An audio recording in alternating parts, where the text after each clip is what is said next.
So highways எல்லாருமே எப்படி இருக்கீங்க? ஸோ இன்றைக்கி நம்ம எங்கே வந்திருக்கோம் பார்த்திங்கன்னா, கல்யாண வெங்கடேஸ்வரா கோவிலுக்கு தான் வந்திருக்கோம்.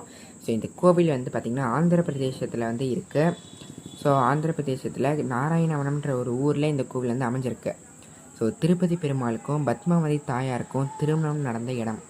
ஸோ ரொம்பவும் ஸ்பெஷலான இந்த கோவில். இந்த கோவிலை பற்றி இந்த வீடியோவில் நம்ம வந்து பார்ப்போம். ஸோ ரொம்பவும் இன்ட்ரெஸ்டிங்காக இருக்கும் இந்த வீடியோ. ஸோ ஸ்கிப் பண்ணாமல் கடைசியில் இந்த வீடியோ பாருங்கள். 18ஆம் நூற்றாண்டில் விஜயநகர பேரரசு காலத்தில் இந்த கோவில் வந்து கட்டப்பட்டுச்சு. ஆகாசராஜர் என்ற அரசர் பத்மாவதி தாயாரின் அப்பா. அவர் ஆட்சி செய்த ஊர் நாராயணவனம். பெருமாள் நின்ற கோலத்தில் காட்சி தருகிறார். பத்மாவதி தாயாருக்கு தனி சன்னதி இருக்கு. ரங்கநாதர் சன்னதி, கோதண்டராம சன்னதி எல்லாமே வந்து தனித்தனியாக வந்து வச்சுருக்காங்க.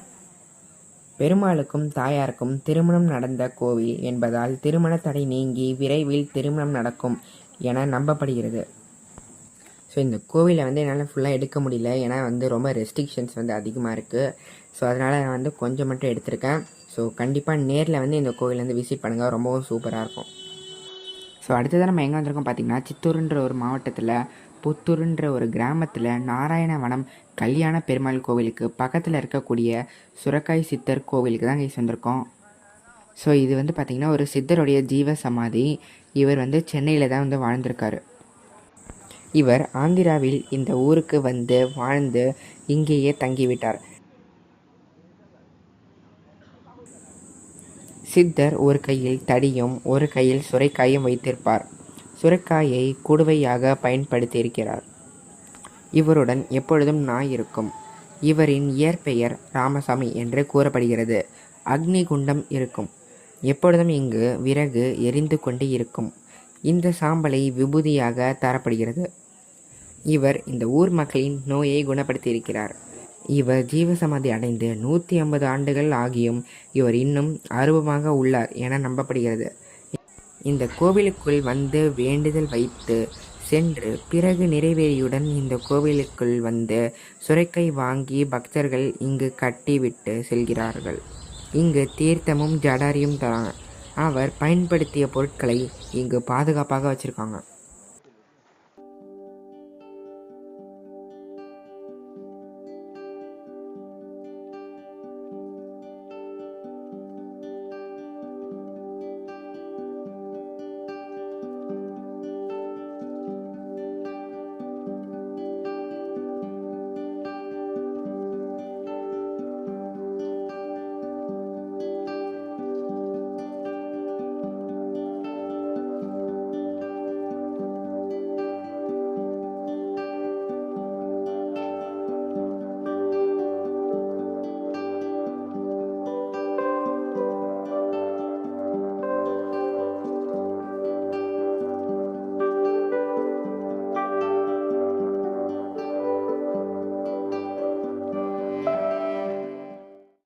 ஸோ அவ்வளோதான் கைஸ், இது இந்த வீடியோ முடிஞ்சிருச்சு. ஸோ இந்த வீடியோ உங்களுக்கு பிடிச்சிருந்துச்சுன்னா லைக் பண்ணுங்கள். இந்த வீடியோ பிடிச்சா மற்றவங்களுக்கு ஷேர் பண்ணுங்கள்.